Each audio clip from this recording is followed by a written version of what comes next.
मेरा नाम प्रिया है। मेरी शादी को अभी 6 महीने ही हुए थे और एक रोड एक्सीडेंट में मेरे पति की मौत हो गई थी। मेरे पति की मौत के बाद मेरी सास मेरे ऊपर बहुत जुल्म किया करती थी। मेरी जिंदगी को नर्क बना दिया। मेरी एक नंद थी, उसका नाम नैना था। वो कॉलेज में पढ़ती थी और वहाँ उसको एक लड़के ने पसंद किया। वो लड़का अमेरिका से पढ़कर आया था। उसका नाम राहुल था और वो बहुत अच्छे घर से था।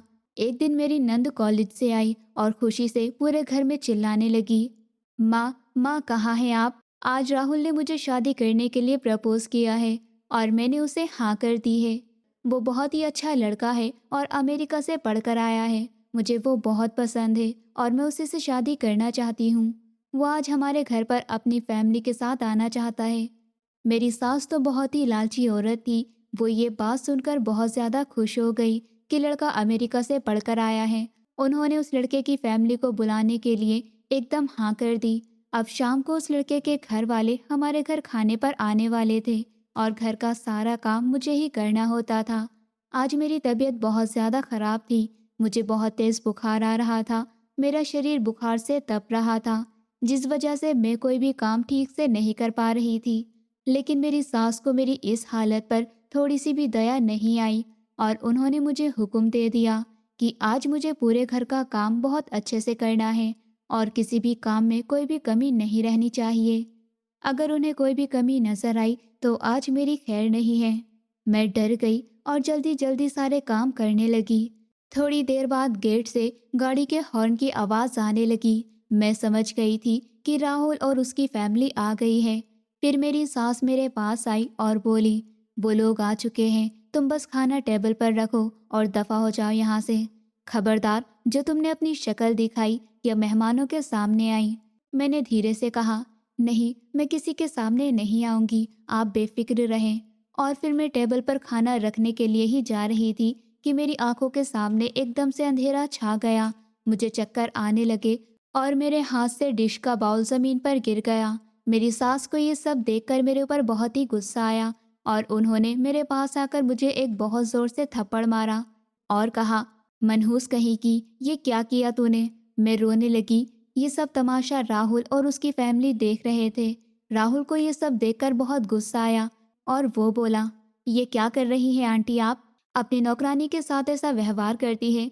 तो फिर मेरी सास ज़बरदस्ती मुस्कुराते हुए बोली, नहीं बेटा, तुम नहीं जानते, ये लड़की बहुत ही बदतमीज़ है। ये सब कुछ जानबूझकर कर रही है। ये हमारे एक दूर के रिश्तेदार है। इसके पति की मौत के बाद हमने इसको अपने घर में सहारा दे दिया और इससे थोड़े बहुत काम करा लेते हैं। राहुल ने कहा, मैं ऐसे जालिम लोगों के यहाँ रिश्ता नहीं कर सकता। मुझे माफ़ कीजिए, मैं रिश्ता नहीं कर सकता। और राहुल रिश्ता तोड़कर अपनी फैमिली के साथ चला गया। सब लोगों के जाने के बाद मेरी सास ने मुझे बहुत ताने मारे और मुझे घर से बाहर निकाल कर खड़ा कर दिया और कहा कि आज पूरी रात तू इस ठंडे फर्श पर गुजारेगी, तभी तुझे पता चलेगा कि तूने कितनी बड़ी गलती की है। मैं पूरी रात उस ठंडे फर्श पर पड़ी रही, कभी बेहोशी की हालत में तो कभी थोड़ा बहुत होश आते हुए। जैसे तैसे करके मैंने वो रात गुजारी और सुबह को मेरी सास ने दरवाज़ा खोला तो तभी वो मुझसे कुछ कहने ही वाली थी कि तभी गेट की बेल बजी। मेरी सास डर गई थी। इतनी सुबह कौन हो सकता है? इतनी देर में एक दूसरी नौकरानी ने दरवाज़ा खोल दिया कि वो मुझे छुपा दे, मगर अब देर हो चुकी थी। अब राहुल घर के अंदर आ चुका था। मेरी सास राहुल को देखकर हैरान हो गई। उन्हें लगा कि शायद राहुल फिर से यहाँ रिश्ता जोड़ने आया है। उसे एहसास हो गया है कि वो नैना जैसी अच्छी लड़की को नहीं छोड़ सकता। मगर राहुल वहाँ पर रिश्ता जोड़ने नहीं आया था, वो तो वहाँ मेरे लिए आया था। मेरी सास ने राहुल से कहा, क्या हुआ बेटा, इतनी सुबह सुबह तुम यहाँ? तो राहुल ने मेरी तरफ देखा और कहा कि मैं यहाँ प्रिया के लिए आया हूँ और मैं उसे अपने साथ लेकर जाना चाहता हूँ और उससे शादी करना चाहता हूँ। ये सुनकर तो मानो जैसे मेरे पैरों के नीचे से ज़मीन ही निकल गई हो। मुझे अपने कानों पर विश्वास नहीं हुआ कि राहुल ये क्या कह रहा है। मेरे पिताजी एक मामूली मजदूर थे। वो पूरा दिन मेहनत मजदूरी किया करते थे, जब जाकर हमारे घर का गुजारा होता था। मैं सबसे बड़ी थी और मुझसे छोटी मेरी 3 बहनें और थीं। हमारे घर के हालात बहुत ख़राब थे। कभी कभी तो हमारे घर में एक वक्त का खाना भी बहुत मुश्किल से बनता था। हम चारों बहनें जवान हो चुके थे। हमारे पिताजी को हमारी शादी की फिक्र होने लगी थी। मैं सबसे बड़ी थी तो पिताजी मेरी शादी जल्द से जल्द कराना चाहते थे। और फिर एक दिन मेरे पिताजी खुशी खुशी घर आए और बोले कि मेरे दोस्त ने आज मुझसे अपने बेटे के लिए प्रिया का हाथ मांगा है और वो जानता है कि हमारे घर के हालात कैसे हैं, इसलिए वो दहेज का दबाव भी नहीं डालेगा। ये बात सुनकर घर में सब खुश हो गए। और फिर एक हफ्ते बाद मेरी शादी पिताजी के दोस्त के बेटे राम से हो गई और मेरी शादी में कोई और समस्या नहीं हुई थी। मेरे पति राम का व्यवहार तो मेरे साथ बहुत अच्छा था। वो मुझसे प्यार नहीं करते थे, मगर मेरी सास और मेरी नंद मुझे पसंद नहीं करती थी। वो दोनों बहुत लालची औरतें थी और वो चाहती थी कि जहाँ भी राम की शादी हो वहाँ से उन्हें बहुत ज़्यादा दहेज मिले। क्योंकि मेरी सास का राम इकलौता बेटा था। आज मेरी शादी का दूसरा दिन था और मैं तभी सोकर उठी थी। सुबह का टाइम था, तभी मेरी नंद मेरे रूम के गेट पर आई और बोली, भाभी आप अभी तक सो रही हैं क्या? आपको सबके लिए नाश्ता नहीं बनाना है क्या? और पीछे से मेरी सास बोलते हुए आई और मुझे ताने मारते हुए कहने लगी, बहू ये क्या है? हमारे वहाँ ऐसा नहीं होता। हमारे यहाँ की बहुएं इतनी देर तक नहीं सोती। ये तुम्हारा मायका नहीं है, ये तुम्हारा ससुराल है। कुछ नियम है जिसे तुम्हें अपनाना होगा। चलो अब जल्दी करो, किचन में जाओ और सबके लिए चाय बनाओ। मैंने हाँ में सर हिलाते हुए अपनी साड़ी का पल्लू सर पर रखा और किचन में चली गई। जब मैंने किचन में जाकर देखा, मैंने पहले पूरी किचन की सफाई की, सबके लिए नाश्ता बनाया और फिर सबके नाश्ता करने के बाद बर्तन धोए और दोपहर के खाने की तैयारी में लग गई। और ऐसे ही एक दो हफ्ते हो गए। लेकिन मेरे पति राम वो बहुत अच्छे थे और वो मेरा ख्याल भी रखा करते थे और कभी कभार अपनी माँ और बहन को डांट भी देते थे कि आप दोनों ने सारा काम प्रिया के ऊपर डाल रखा है। ये पूरा दिन घर का काम करती है और आप दोनों फिर भी इसे ताने देती है और बातें सुनाती है। माँ, नैना से भी थोड़ा बहुत काम करा लिया करो। कल को इसकी भी शादी होगी, इसे भी घर के काम करने आने चाहिए। ये बात सुनकर मेरी सास को बहुत गुस्सा आया, मगर वो राम के सामने कुछ नहीं कह सकती थी। और फिर थोड़ी देर के बाद जब राम बाहर चले गए तो मेरी सास ने मुझे फिर से ताने मारना शुरू कर दिए। तूने मेरे घर का सुकून बर्बाद कर दिया है। तू मनहूस से दहेज में एक फूटी कौड़ी नहीं लाई और मेरे घर पर राज करना चाहती है। मेरे बेटे को अपने वश में कर रखा है। मैं उनकी सब बातें चुपचाप सुन लेती थी और उनको किसी भी बात का जवाब नहीं देती थी, क्योंकि मैं जानती थी अगर मैंने इन्हें जवाब दिया तो ये मेरी जिंदगी नर्क बना देंगी। मैं अपनी सास और नंद की बातों को दिल से नहीं लगाती थी, क्योंकि मेरी सास और नंद जैसी भी हो, मेरे पति तो मुझसे बहुत प्यार करते हैं और मेरा बहुत ख्याल रखते हैं। और फिर मेरे पति ऑफिस जा रहे थे तो उन्होंने मुझसे कहा कि शाम को तैयार हो जाना, हम बाहर खाना खाने चलेंगे। क्योंकि अभी 2 दिन पहले ही मेरे पति का ऑफिस में प्रमोशन हुआ था और इस बात को लेकर वो बहुत खुश थे। वो मुझे बाहर खाना खिलाने के लिए लेकर जाना चाहते थे। मैं ये बात सुनकर बहुत ज़्यादा खुश हो गई और जल्दी जल्दी अपने सारे काम खत्म करने लगी। मेरी सास और नंद ये बात सुनकर बहुत जल रही थी, मगर अपने बेटे के सामने कुछ नहीं बोल सकती थी। मैं और राम तो बाहर खाना खाते, मगर मेरी नंद और सास तो घर पर ही थे, इसलिए मैं उन दोनों के लिए किचन में खाना बना रही थी। तभी बाहर लॉन्च में फ़ोन की घंटी बजी। नैना ने फ़ोन उठाया तो चीख पड़ी और रोते हुए कहने लगी कि माँ, भाभी, राम भैया का एक्सीडेंट हो गया है। अस्पताल से फ़ोन था कि भैया की हालत बहुत गंभीर है। ये बात सुनकर तो मेरे पैरों के नीचे से ज़मीन निकल गई और मेरी सांस फूट फूट कर रोने लगी। और फिर हम सब जल्दी जल्दी अस्पताल गए तो वहां जाकर पता चला कि जिस आदमी को अभी थोड़ी देर पहले अस्पताल लाया गया है, उस इंसान की मौत हो चुकी है। और राम की मौत की खबर सुनने के बाद तो मानो जैसे मेरी दुनिया ही गुजर गई है। मेरे पैरों के नीचे से ज़मीन निकल गई। मैं बर्बाद हो गई थी। मैं वही बेहोश हो गई और मेरी सास और नंद भी रोने लगी। और फिर अस्पताल की कुछ नर्सों ने मेरे मुंह पर पानी की छींटें मारी तो मुझे थोड़ा होश आया और फिर हम सब राम के शव को एम्बुलेंस में लेकर घर पहुंचे तो वहां पर मोहल्ले की बहुत सी औरतें खड़ी थी और उसमें से कुछ औरतें हमें देखकर बातें बना रही थी तो कुछ मेरी हालत पर तरस खा रही थी। बेचारी इतनी सी उम्र में विधवा हो गई, अभी तो इसकी शादी हुई थी। तो कुछ कह रही थी कि इसके कदम ही मनहूस थे, अभी शादी के दिन ही कितने हुए थे और ये अपने पति को खा गई। मैं बहुत रो रही थी और उनकी बातें मेरे दिल पर तीर की तरह लग रही थी। राम के अंतिम संस्कार के बाद मेरे पिताजी और माँ मेरे पास आए और मुझसे बोले कि चलो बेटा, अब तुम्हारा यहाँ कोई काम नहीं है, अब तुम हमारे साथ अपने घर चलो। पिताजी पहले से और भी ज्यादा कमजोर लग रहे थे। राम के जाने का उन्हें भी बहुत गम था।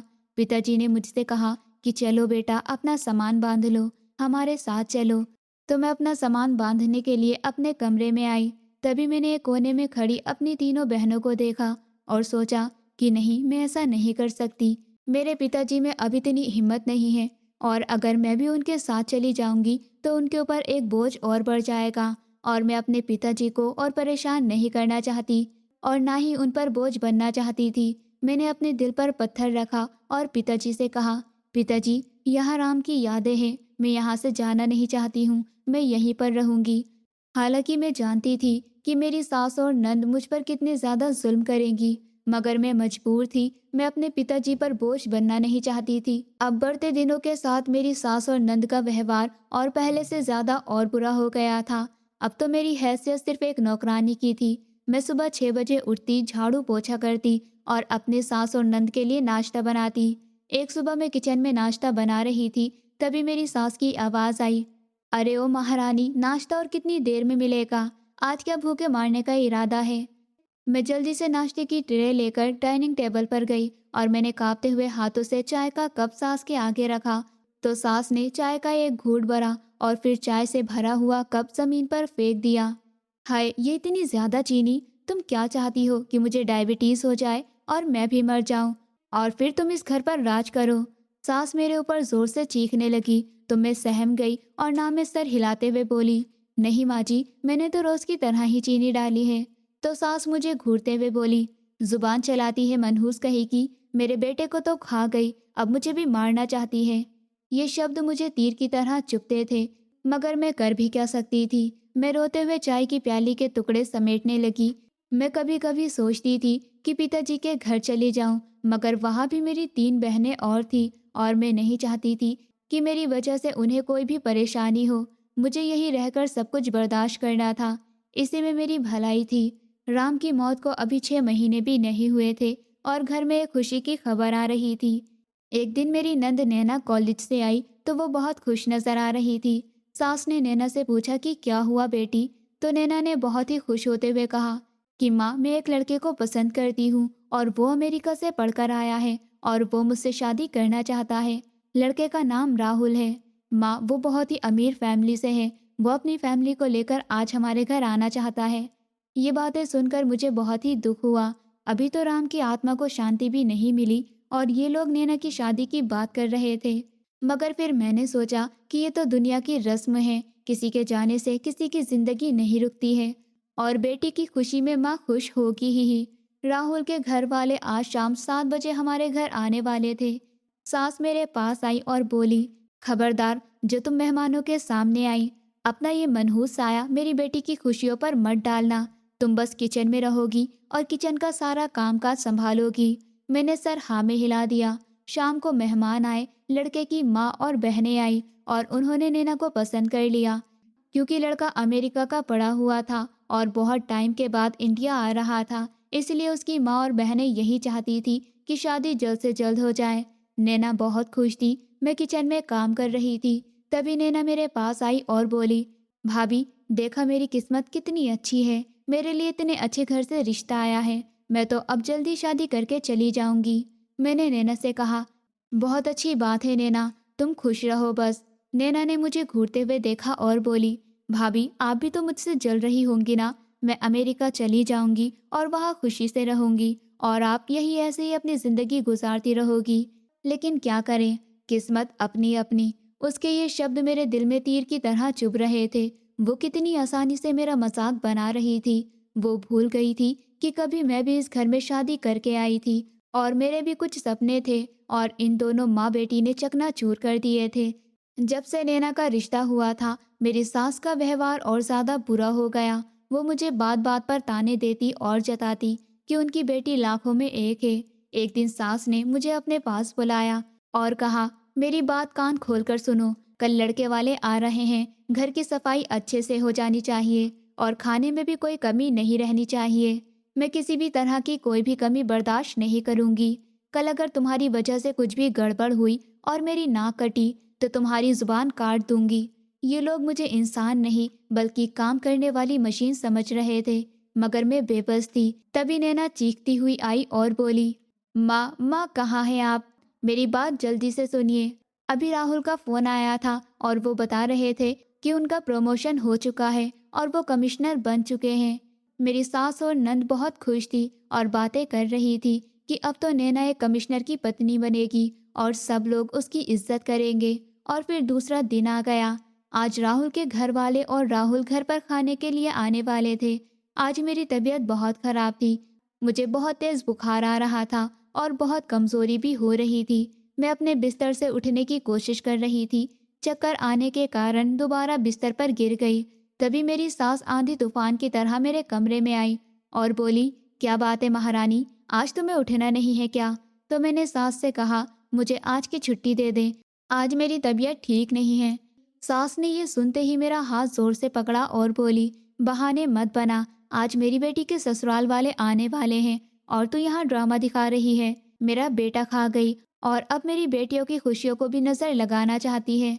जल्दी से किचन में जाकर काम संभाल, वरना तेरा वो हाल करूंगी, जिंदगी भर याद रखेगी। मुझे इतनी तेज बुखार था, लेकिन फिर भी उन्हें मेरी हालत पर थोड़ी सी भी दया नहीं आ रही थी। मेरी आंखों के सामने अंधेरा छा रहा था, मगर फिर भी मैं लड़खड़ाते हुए किचन में गई और बर्तन धोने लगी। आज मुझे राम बहुत याद आ रहे थे। मैं सोच रही थी कि अगर वो यहाँ होते तो मुझे कभी भी काम करने नहीं देते। मैं बहुत ज़्यादा रोती जा रही थी। मैंने जैसे तैसे करके सारा काम किया। अब शाम होने वाली थी और मेहमानों के आने का टाइम हो रहा था। मुझे एकदम से चक्कर आया। फिर मैंने दीवार का सहारा लेते हुए खुद को संभाला। तभी सास किचन में आई और एक एक डिशेस चेक करने लगी कि खाना ठीक बना है या नहीं। फिर बोली, खाना तो ठीक लग रहा है, मगर याद रखना, अपनी ये मनहूस शक्ल लेकर मेहमानों के सामने मत आना। खाना डाइनिंग टेबल पर रखना और गायब हो जाना। और अगर कोई भी गलती हुई तो आज की रात तू बाहर के ठंडे फर्श पर गुजारेगी। मैंने डर कर हाँ में सर हिला दिया और कहा, किसी चीज़ की कमी नहीं होगी माँ। बाहर से गाड़ियों की आवाज़ आने लगी तो मेरी सास गेट पर चली गई और मेहमानों का स्वागत करने लगी। मेरी सास मेहमानों से बहुत हंस हंस कर बातें कर रही थी। उनकी ये आवाज़ मेरे कानों में तीर की तरह लग रही थी। अब खाने का टाइम हो गया था। मेरी सास मेरे पास आई और बोली, मेहमान अभी लॉन्च में बैठे हैं, तुम जल्दी से सारा खाना डाइनिंग टेबल पर लगा दो। ये सुनकर मेरे दिल की धड़कन तेज़ हो गई थी, क्योंकि अब मुझे खाने की भारी डिशेस उठाकर डाइनिंग टेबल पर रखनी थी। बुखार से मेरा शरीर टूट रहा था, मगर मैंने फिर भी हिम्मत की और खाने की डिश उठाकर डाइनिंग टेबल पर रखने जा रही थी कि इतनी देर में मुझे चक्कर आ गया और मेरा पैर फिसल गया। मेरे हाथ से खाना गिर गया और पूरे फर्श पर फैल गया। मेरी सास का चेहरा गुस्से से लाल हो गया। वो अपनी जगह से उठी और मेरे पास आकर मुझे एक जोरदार थप्पड़ मारा। अभी मैंने खुद को संभाला भी नहीं था कि दोबारा थप्पड़ खाने की वजह से मैं जमीन पर गिर गई। मनहूस अंधी है क्या? सास की आवाज़ पूरे घर में गूंजी। सारे मेहमान अपनी जगह से उठ खड़े हुए और हैरान होकर मुझे और मेरी सास को देखने लगे। और सास की उंगलियों के निशान मेरे गाल पर छप गए थे और मेरी आंखों से आंसू निकलकर फर्श पर गिरने लगे। सास का गुस्सा भी ठंडा नहीं हुआ था। उन्होंने मेरा हाथ जोर से पकड़ा और बोली, एक तो मेरे बेटे को खा गई और अब मेरी बेटी की खुशियों को भी बर्बाद करना चाहती है। राहुल और उसकी फैमिली खड़े होकर सारा तमाशा देख रहे थे, लेकिन मेरे सास के सर पर गुस्सा इस कदर सवार था कि वो कुछ देर के लिए सब कुछ भूल गई थी और बस मुझे ताने दिए जा रही थी, बातें सुनाती जा रही थी। एक आवाज़ आई, बस कर जाइए, बहुत हो गया। ये आवाज़ किसी और की नहीं बल्कि कमिश्नर राहुल की थी। जब मैंने राहुल की तरफ देखा तो राहुल का चेहरा गुस्से से लाल था। इतनी देर में मेरी सास बोली, अरे बेटा, तुम क्यों परेशान हो रहे हो? ये नौकरानी ऐसी ही है, ये जानबूझकर ये सब हरकतें करती है और हमें गुस्सा दिलाती है। और मैंने इसे आज सुबह समझा दिया था कि कोई भी गलत हरकत मत करना, लेकिन फिर भी ये अपनी हरकतों से बाज नहीं आई और गुस्से में मेरा हाथ उठ गया। चलो आओ बेटो, सब खाना खाते हैं और तुम यहाँ की सफाई करो और तुम यहाँ की सफाई करो। राहुल मेरे पास आए, सहारा देते हुए मुझे खड़ा किया और मेरी सास से बोले, अभी आप कह रही थी कि ये लड़की आपकी दूर की रिश्तेदार है। क्या आप अपने रिश्तेदारों के साथ ऐसा व्यवहार करती है? या फिर आपकी नौकरानी है तो आप अपनी नौकरानी के साथ ऐसा व्यवहार कैसे कर सकती हैं? क्या नौकर इंसान नहीं होते? इतनी ही देर में अपनी माँ की तरफदारी करते हुए नैना बोली, अरे राहुल, आप क्यों इस 2 टके की नौकरानी के लिए माँ से बहस कर रहे हैं? आप इन नौकरानी को नहीं जानते हैं। इसने जानबूझकर डिश गिराई है। इसने जानबूझकर डिश गिराई है। राहुल ने गुस्से से नैना की तरफ देखा और कहा, क्या तुम अंधी हो? मैं पिछले आधे घंटे से इस लड़की को नोट कर रहा हूँ। ये ठीक से काम भी नहीं कर पा रही है और इसका शरीर अभी बुखार से तप रहा है, और तुम कह रही हो कि ये ड्रामा कर रही है। तुम्हें शर्म आनी चाहिए नैना, तुम अपने घर के नौकर के साथ ऐसा व्यवहार करती हो। ये बात सुनकर सास के पैरों के नीचे से जमीन निकल गई और वो राहुल को सफाई पेश करने लगी। अरे बेटा, तुम गलत समझ रहे हो। हम तो बहुत प्यार से रखते हैं इसे। आज काम ज्यादा था इसलिए इससे काम को कह दिया। राहुल ने सास की बात काट दी और कहा, सबके सामने इसे थप्पड़ मारना और इसे मनहूस कहना, ये प्यार है? मैं यहाँ रिश्ते के लिए आया था, लेकिन मुझे नहीं पता था कि मैं जहाँ रिश्ते की बात करने जा रहा हूँ वो लोग अपने नौकर पर इतना जुल्म करते हैं, जैसे वो इंसान ही नहीं हो। ये बात सुनकर सास घबरा गई और जबरदस्ती मुस्कुराते हुए बोली, राहुल बेटा, ये आप क्या कह रहे हैं? मेरी बात तो सुनिए। राहुल ने किसी की भी कोई बात नहीं सुनी और अपनी बात को पूरा करते हुए बोले, ये आपके घर की नौकरानी है या फिर बात कुछ और है? क्योंकि जिस तरह आपने कहा कि ये आपके बेटे को खा गई, ऐसा लग रहा है कि इस लड़की का जरूर इस घर से कोई गहरा रिश्ता है। सास के चेहरे का रंग उड़ने लगा। वो राहुल को सच बताना नहीं चाहती थी, लेकिन राहुल कमिश्नर था। वो एक पल में समझ जाता कि क्या झूठ है और क्या सच। इसलिए सास को झूठ बोलने में डर लग रहा था और इतनी ही देर में मैं धीरे से बोली कि मैं इस घर की बहू हूँ, इनके बड़े बेटे राम की पत्नी। मेरे इतना कहते ही सबके चेहरे का रंग उड़ गया और राहुल ने मेरी तरफ हैरान होकर देखा। उसकी आंखों में गुस्सा भी था और दुख भी। राहुल ने कहा, अच्छा तो बात ये है। मम्मी के पास गया और बोला, चलिए मम्मी, हमें यहाँ कोई रिश्ता नहीं करना। नैना और सास के बहुत रोकने के बाद भी राहुल नहीं रुका। वो अपनी फैमिली को लेकर चला गया। उन लोगों के जाते ही घर में एक खामोशी सी छा गई थी, जो एक बड़े तूफान के आने से पहले की खामोशी थी। मुझे नहीं पता था कि राहुल का इस तरह से जाना मुझ पर बहुत भारी पड़ेगा। मेरी सास मेरे पास आई और मेरे बालों को पकड़ते हुए बोली, खुश है अब? मेरी बेटी की खुशियों को खा गई और मुझे मेरे बालों से पकड़कर घसीटते हुए घर से बाहर ले गई और मुझे धक्का देते हुए बोली कि तू आज सारी रात बाहर ही रहेगी। जब तू इस ठंडे फर्श पर पूरी रात गुजारेगी तो तुझे पता चलेगा कि तूने कितनी बड़ी गलती की है। ये कहकर उन्होंने दरवाज़ा बंद कर दिया। मैं उस बंद दरवाजे को देखकर बहुत रोने लगी। मुझे बहुत ठंड लग रही थी। मैं ठंड से काँप रही थी और मुझे बुखार बहुत तेज था। वही दरवाजे के पास सिकुड़कर बैठ गई और कभी होश आता तो कभी बेहोश हो जाती।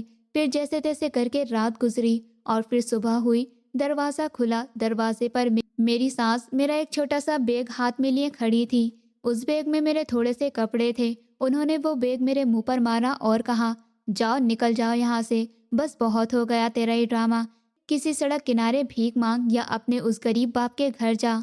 मैंने कांपते हुए हाथों से बैग उठाया। मैंने अभी दरवाजे की तरफ पहला कदम रखा था कि मेन गेट की बेल बजी। सास ने नैना को इशारा किया कि मुझे छुपा दे, लेकिन इतनी देर में एक नौकरानी ने गेट खोल दिया।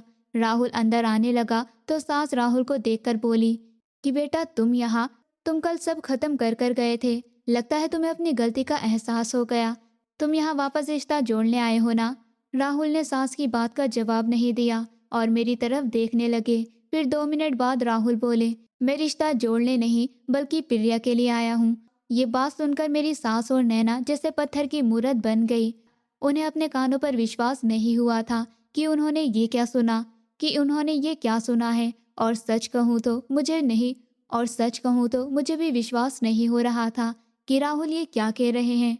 मुझे ऐसा लगा कि शायद मैंने गलत सुन लिया है। लेकिन फिर राहुल ने कहा कि मैं यहाँ प्रिया को लेने आया हूँ। मैं प्रिया से शादी करना चाहता हूँ। ये सुन के मेरी सांस घूम गई। क्या तुम पागल हो गए हो? क्या तुम नहीं जानते कि ये मेरे बेटे की विधवा है? इसने हमारे घर को बर्बाद कर दिया है। तुम इसे अपने घर ले जाकर क्या करोगे? घर में नौकरानी बनाकर रखोगे? राहुल ने मेरी सास की तरफ देखा और कहा, नहीं आंटी, मैं तो इसे इज्जत दूंगा। मैं प्रिया से शादी करना चाहता हूँ। ये बात सुनकर दोनों माँ बेटे के मुंह से चीख निकल गई। नैना ने गुस्से से कहा, राहुल, क्या आप पागल हो गए हैं? आप मुझ जैसी पढ़ी लिखी लड़की को छोड़कर इस जाहिल से शादी करेंगे? मैं कितनी पढ़ी लिखी, कितनी खूबसूरत हूँ, आप इस नौकरानी के लिए मुझे ठुकरा रहे हैं। आप इस लड़की से शादी करेंगे, ये तो हमारे घर की नौकरानी बनने के काबिल भी नहीं है। राहुल ने हाथ ऊपर करते हुए नैना को चुप रहने का इशारा दिया और बोले, बस चुप हो जाओ। खूबसूरती इंसान के चेहरे में नहीं बल्कि उसके कैरेक्टर से होती है, जो मुझे तुम लोगों में कहीं नजर नहीं आई। मेरी सास को बहुत तेज गुस्सा आ रहा था और गुस्से में ही वो मेरी तरफ आई और बोली, राहुल, ये मेरे बेटे की विधवा है, मैं इसे आपको कहीं नहीं लेकर जाने दूंगी। आप इससे शादी नहीं कर सकते। लोग क्या कहेंगे कि कमिश्नर राहुल ने एक विधवा से शादी की। मैं जो कह रहा हूँ ठीक कह रहा हूँ। राहुल ने आगे बढ़कर कहा, ये बात ठीक है कि प्रिया आपके बेटे की विधवा है, लेकिन क्या विधवा को जीने का हक नहीं है, दूसरी शादी करने का हक नहीं है? मैं इसे इज्जत से अपने घर लेकर जाना चाहता हूँ, अपनी पत्नी बनाकर, और ये कोई गलत काम नहीं है।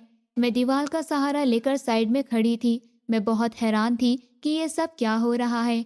क्या ये ऊपर वाले का कोई करिश्मा है या राहुल को मेरी बेबसी पर तरस आ रहा है? सास ने रोते हुए कहा, मैं बर्बाद हो गई। इसने जरूर कोई मेरे ऊपर जादू किया है। राहुल, यह आपको भी फंसा रही है और मासूम होने का बस ड्रामा कर रही है। राहुल ने जोरदार आवाज में कहा, चुप हो जाओ बस।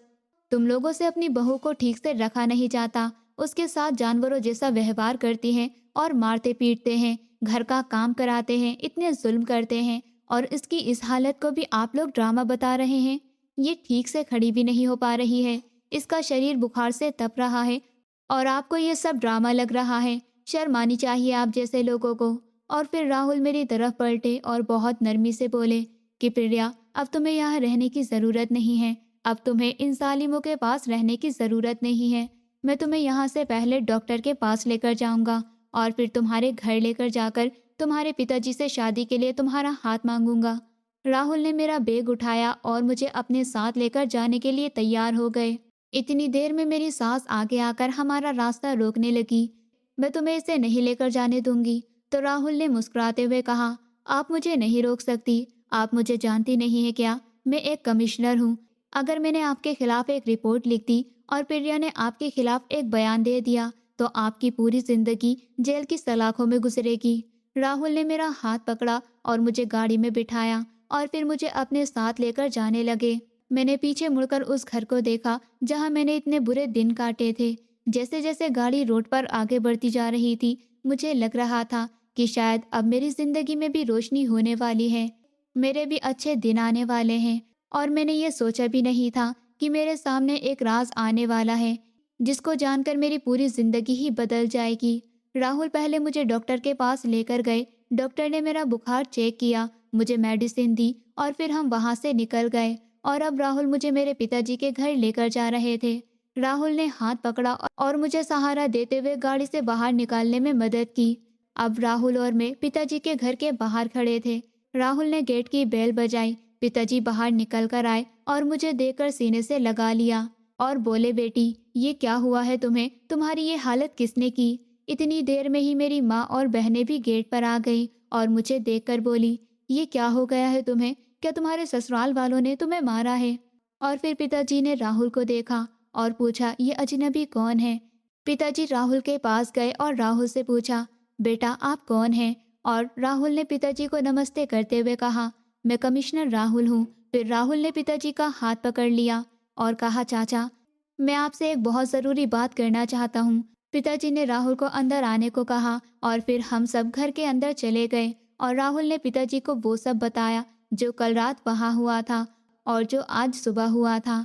मेरे पिताजी की आंखों में आंसू आ गए। राहुल ने अपनी बात पूरी करते हुए कहा, चाचा जी, मैं जानता हूँ कि ये वक्त इस बात के लिए ठीक नहीं है, लेकिन मैं प्रिया को अकेला नहीं छोड़ सकता। मैं प्रिया से शादी करना चाहता हूँ। ये बात सुनकर पिताजी और माँ दोनों हैरान हो गए। पिताजी बोले, बेटा, तुम एक कमिश्नर हो और हम एक मामूली से लोग। और फिर प्रिया वैसे भी विधवा है, तुम इससे शादी करोगे तो लोग तरह तरह की बातें करेंगे। लोग क्या सोचेंगे कि एक कमिश्नर विधवा से शादी कर रहा है? क्या तुम्हारे घर वाले मानेंगे? राहुल ने मुस्कुराते हुए कहा, लोगों का काम है बातें करना और मैं अपने फैसले खुद करता हूँ और प्रिया का विधवा होना मेरे लिए कोई बुरी बात नहीं है। मुझे बस आपकी परमिशन चाहिए। पिताजी ने मेरी तरफ देखा जैसे वो मुझसे पूछ रहे हों कि मैं क्या चाहती हूँ। मेरे दिल में राम की याद तो थी, लेकिन मैं सोच रही थी एक बहुत अच्छा लड़का। लेकिन मैं राहुल को सोच रही थी, राहुल बहुत अच्छा लड़का है, रहम दिल भी है। अगर मैं उससे शादी करूंगी तो इज्जत से अपनी ज़िंदगी गुजार सकूंगी। मैंने ये सोचते हुए हाँ में सर हिला दिया। शाम को ही शादी थी। मेरे हाँ करते ही शादी की तैयारी शुरू हो गई और फिर हम दोनों की शादी हो गई। राहुल मुझे अपने घर लेकर जा रहे थे। तभी रास्ते में राहुल ने मुझसे कहा, तुम ये मत सोचना मैंने तुम्हारे ऊपर कोई एहसान किया है, बल्कि इसके पीछे एक बहुत बड़ी वजह है जो मैं तुम्हें घर जाकर बताऊंगा। और फिर गाड़ी बड़े से बंगले के सामने जाकर रुकी। वो बंगला बहुत ही बड़ा और आलीशान था। राहुल ने गाड़ी का दरवाज़ा खोला और मेरा हाथ पकड़कर मुझे गाड़ी से बाहर निकालने में मदद की और मुझे बहुत ही इज्जत से घर के अंदर लेकर गए।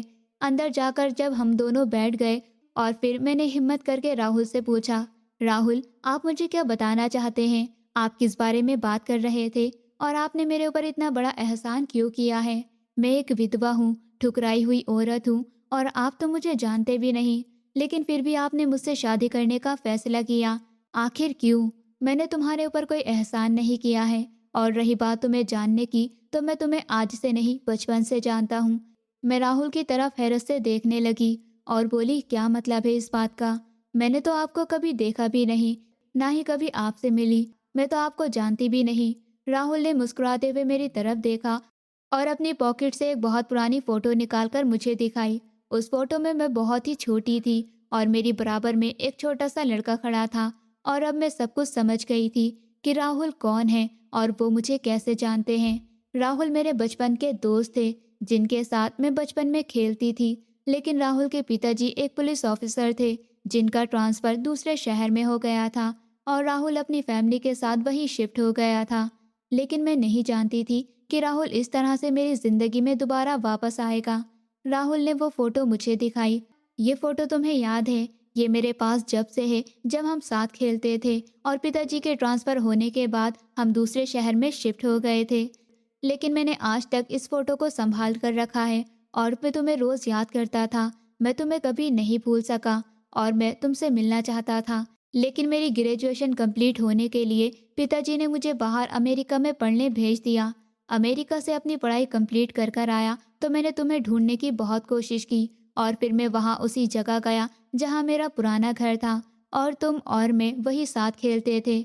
मैं वहाँ गया, वहाँ के लोगों से तुम्हारे बारे में पूछताछ की, तो जब मुझे पता चला कि तुम्हारी शादी कहीं और हो चुकी है, ये बात सुनकर मैं टूट गया था, क्योंकि मैं तुमसे प्यार करता था और तुमसे शादी करना चाहता था। लेकिन तुम्हारी शादी हो चुकी है। मैंने ये बात जानकर खुद को संभाला और अपने काम में मगन हो गया।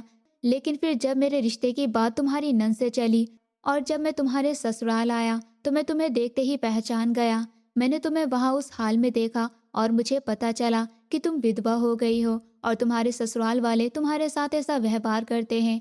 तो मैं घर जाकर पूरी रात सो नहीं सका। मैं पूरी रात तुम्हारे बारे में ही सोच रहा था और मैंने फैसला कर लिया था कि मैं अब तुमसे ही शादी करूँगा और तुम्हें इज्जत से अपने घर लेकर आऊँगा। और तुम मेरे लिए कोई गैर नहीं हो, मेरे बचपन की दोस्त हो, मेरा पहला प्यार हो। मैं तुम्हें वहाँ ऐसे कभी नहीं छोड़ सकता था।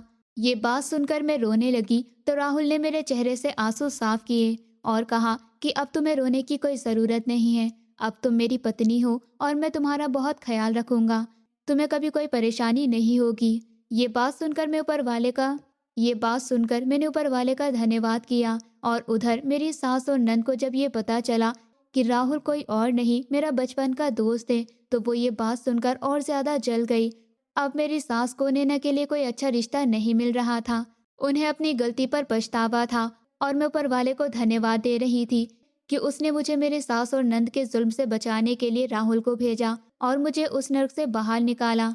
राहुल की बातें सुनते ही ऐसा लगा जैसे मेरे बीते हुए जख्मों पर किसी ने पहली बार मरहम रखा हो। जिन सवालों के साथ मैं बरसों से जी रही थी, आज उन सब का जवाब मुझे उसकी आंखों में दिख रहा था। वो कोई एहसान नहीं जता रहा था, ना ही किसी मजबूरी में ये रिश्ता जोड़ रहा था। उसकी आवाज़ में एक सच्चाई थी, एक ठहराव था जो सिर्फ वही इंसान ला सकता है जिसने सच में इंतज़ार किया हो। मैंने पहली बार महसूस किया कि ज़िंदगी केवल सहने का नाम नहीं होती, कभी कभी वो दोबारा मुस्कुराने का मौका भी देती है। जिस औरत को लोग मनहूस, बोझ और विधवा कहकर कुचल देना चाहते थे, आज वही औरत किसी की पहली पसंद बन चुकी थी। बिना दया के, बिना शर्त के। राहुल का हाथ थामते हुए मुझे अपने भीतर एक अजीब सी शांति महसूस हो रही थी, जैसे कोई लंबा अंधेरा सफर तय करने के बाद आखिरकार सुबह हो गई हो। जिस घर में मैं अपमान और डर के साथ जीती थी, वो अब पीछे छूट चुका था, और उसके जुल्म भी उसके साथ छूट गए थे। मेरी मजबूरी, मेरी बेबसी, मेरी खामोशी। उस रात जब मैं राहुल के घर आई, तो पहली बार किसी घर ने मुझे अपनाया था, परखा नहीं था। यहाँ कोई मुझे मेरे अतीत से नहीं तोल रहा था, बल्कि मेरे आज और आने वाले कल को सम्मान दे रहा था। मैंने मन ही मन राम को याद किया और पहली बार तसल्ली महसूस की। शायद वो भी यही चाहता था कि मैं जिंदा रहूं, सिर्फ सांसों से नहीं बल्कि हिम्मत से। कभी कभी भगवान इंसाफ देर से करता है, मगर जब करता है तो ऐसा करता है कि इंसान का भरोसा दोबारा लौट आए। मेरे लिए वो इंसाफ राहुल बनकर आया था। बचपन की दोस्ती, अधूरी मोहब्बत और टूटे हुए आत्मसम्मान को जोड़ता हुआ। और उस दिन मुझे समझ आया, हर औरत की कहानी आंसुओं पर खत्म नहीं होती। कुछ कहानियां जुल्म से निकलकर इज्जत तक जाती हैं। कुछ औरतें टूटकर भी हारती नहीं, बल्कि एक दिन अपनी खामोशी को अपनी सबसे बड़ी ताकत बना लेती हैं। लेकिन पता नहीं क्यों मेरे दिल में एक अजीब सा डर था। उस रात नींद मेरी आंखों से कोसों दूर थी। मैं छत को घूरते हुए अपने ही सवालों में उलझी हुई थी। क्या सच में मुझे दोबारा खुश होने का हक है? क्या बीता हुआ कल मुझे हमेशा सजा देता रहेगा? मेरे मन में यादों का सैलाब उमड़ रहा था। वो दिन जब मैं सपनों से भरी एक लड़की थी, फिर वो रिश्ते जिन्होंने मुझे तोड़ना चाहा, हर ताना, हर चुप्पी, हर समझौता, सब कुछ मेरी रूह पर लिख गया था। मैंने कभी जोर से शिकायत नहीं की, मगर मेरे अंदर की औरत हर रोज चिल्लाती रही। राहुल की बातों ने उस औरत को पहली बार सुना था। उसने मेरे अतीत को बोझ नहीं समझा, बल्कि उसे मेरी ताकत की तरह देखा। और यही बात मुझे डराने लगी थी, क्योंकि जब इंसान बरसों अंधेरे में रहे तो रोशनी भी आंखों को चुभने लगती है। मैं खुद से लड़ रही थी। एक आवाज कहती थी, अब भी वक्त है, पीछे हट जा। दूसरी आवाज फुसफुसाती थी, जिंदगी हर बार मौका नहीं देती। मैंने शीशे में खुद को देखा, वही चेहरा, मगर आंखों में अब सवाल थे, डर थे, उम्मीदें थी। पहली बार मुझे एहसास हुआ कि मैं सिर्फ किसी की पत्नी, किसी की बहू या किसी की मजबूरी नहीं हूँ। मैं एक इंसान हूँ जिसे जीने का हक है। उस पल मैंने फैसला किया, अगर डर के साथ ही जीना है तो कम से कम अपनी शर्तों पर जीऊंगी। वक्त बीतने लगा, मगर इस बार वक्त के साथ दर्द नहीं बढ़ा, बल्कि समझ बढ़ी। घर की दीवारें अब मुझे अजनबी नहीं लगती थी। हर सुबह जब सूरज की किरणें पर्दों से छनकर कमरे में आती, तो ऐसा लगता जैसे कोई कह रहा हो, तुम सुरक्षित हो, अब डरने की जरूरत नहीं। राहुल कभी मेरे सवालों का जवाब नहीं देता था, वो मेरे सवालों के साथ बैठ जाता था, और शायद यही सबसे बड़ी राहत थी। मैंने फिर से खुद को तलाशना शुरू किया। वो किताबें जो कभी अधूरी छूट गई थी, वो सपने जो हालात के नीचे दब गए थे, सब एक एक कर कर बाहर आने लगे। कभी कभी पुराने लोग जिंदगी में लौटने की कोशिश करते, अपने शब्दों के साथ, अपने पछतावे के साथ। लेकिन अब मेरे भीतर इतनी ताकत थी कि मैं दरवाजा खोलकर भी किसी को अंदर ना आने दूं। मैंने सीखा कि माफ करना जरूरी है, मगर खुद को दोबारा तोड़ने की इजाजत देना नहीं। शहर की वही गलियां, वही नजरें, वही बातें, सब कुछ वही था, मगर अब मैं वो नहीं थी। लोगों ने धीरे धीरे ये मान लिया कि एक औरत का शांत रहना उसकी कमजोरी नहीं, और टूट जाना उसकी हार नहीं। मैंने अपने अतीत को दफन नहीं किया, मैंने उसे अपने साथ चलना सिखाया, क्योंकि जो बीत चुका है वो अगर सीख बन जाए तो बोझ नहीं रहता। एक शाम छत पर बैठी मैं आसमान देख रही थी। राहुल पास आकर चुपचाप बैठ गया। ना कोई वादा, ना कोई सवाल, बस साथ। उस पल मुझे एहसास हुआ कि प्यार हमेशा शोर नहीं करता, कभी कभी वो सिर्फ मौजूद रहता है। मेरी जिंदगी अब किसी कहानी की तरह नहीं लगती थी, बल्कि एक सच्चाई की तरह लगती थी, जिसमें दुख भी था, लेकिन अब वो दुख मुझे परिभाषित नहीं करता था। मैंने समझ लिया था कि हर औरत को किसी का सहारा नहीं चाहिए, उसे बस इतना चाहिए कि उसे इंसान समझा जाए। और शायद यही वजह थी कि मेरी मुस्कान अब मजबूरी में नहीं थी, बल्कि संतोष थी। कहानी यही नहीं रुकती, क्योंकि कुछ कहानियां पढ़ने के लिए नहीं होती, वो जीने के लिए होती है। और ये कहानी एक ऐसी औरत की थी जिसने टूटकर ये सीख लिया कि खुद को चुन लेना ही सबसे बड़ी जीत है। इस कहानी से हमें ये सीख मिलती है कि जिंदगी चाहे कितनी भी कठिन क्यों ना हो, अगर इंसान धैर्य, आत्मसम्मान और अच्छाई को अपने भीतर जिंदा रखे, तो एक दिन हालात बदलते जरूर हैं।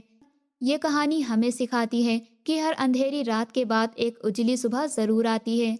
बस जरूरत होती है टूटकर भी हार न मानने की। कहानी की नायिका प्रिया का जीवन संघर्षों से भरा हुआ है। कम उम्र में पति की मृत्यु, ससुराल में अपमान, मानसिक और शारीरिक प्रताड़ना और समाज की बेरुखी, ये सब किसी भी इंसान को तोड़ सकते हैं। लेकिन प्रिया की सबसे बड़ी ताकत ये थी कि उसके हालात चाहे जैसे भी हो, अपने अंदर की इंसानियत और सहन शक्ति को मरने नहीं दिया।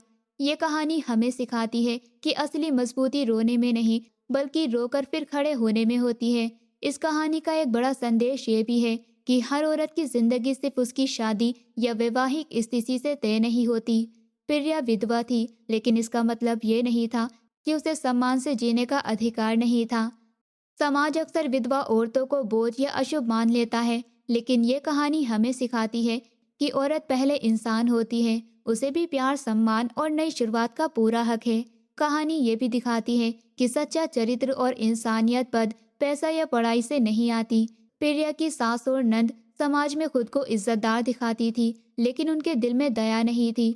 वही राहुल, जो एक बड़े पद पर था, उसने इंसानियत को सबसे ऊपर रखा। इससे हमें ये सीख मिलती है कि इंसान की असली पहचान उसके व्यवहार से होती है, ना कि उसकी सामाजिक हैसियत से।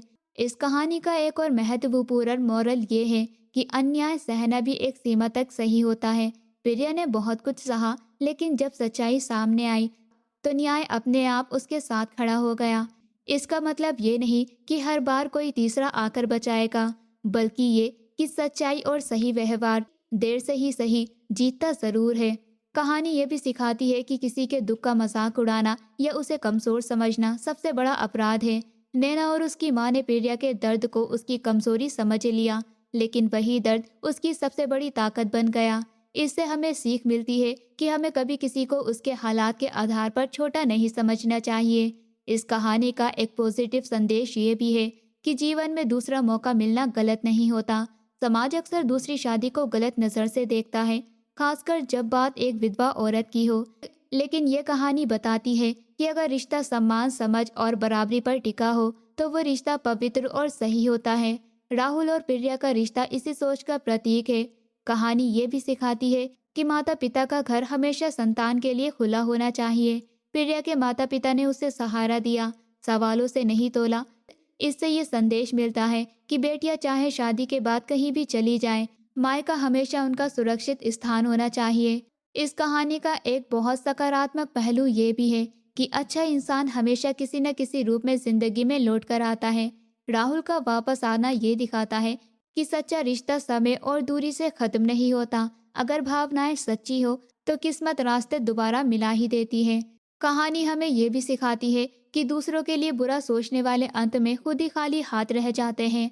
सास और नंद ने अपने अहंकार और निर्दयता से ना सिर्फ प्रिया को खोया, बल्कि अपनी खुशियां भी। वही प्रिया ने सहनशीलता और सच्चाई से एक नई सम्मानजनक जिंदगी पाई। अंत में इस कहानी का सबसे बड़ा मोरल ये है कि जिंदगी में इंसान को कभी भी खुद को बेकार या बोझ नहीं समझना चाहिए। हालात चाहे जैसे भी हो, हर इंसान की जिंदगी की कोई ना कोई कीमत जरूर होती है। अगर आप सही हैं, सच्चे हैं और किसी का बुरा नहीं चाहते, तो देर से ही सही जिंदगी आपको उसका फल जरूर देती है। ये कहानी हमें उम्मीद देती है, हिम्मत देती है और ये विश्वास दिलाती है कि अच्छाई कभी व्यर्थ नहीं जाती। दोस्तों, उम्मीद करती हूँ आपको हमारी कहानी पसंद आई होगी। कहानी पसंद आई है तो वीडियो को लाइक करें, चैनल पर नए हैं तो चैनल को सब्सक्राइब करें और हाँ, नोटिफिकेशन बेल को ज़रूर दबाएं ताकि अगली अपडेट सबसे पहले आपको मिले।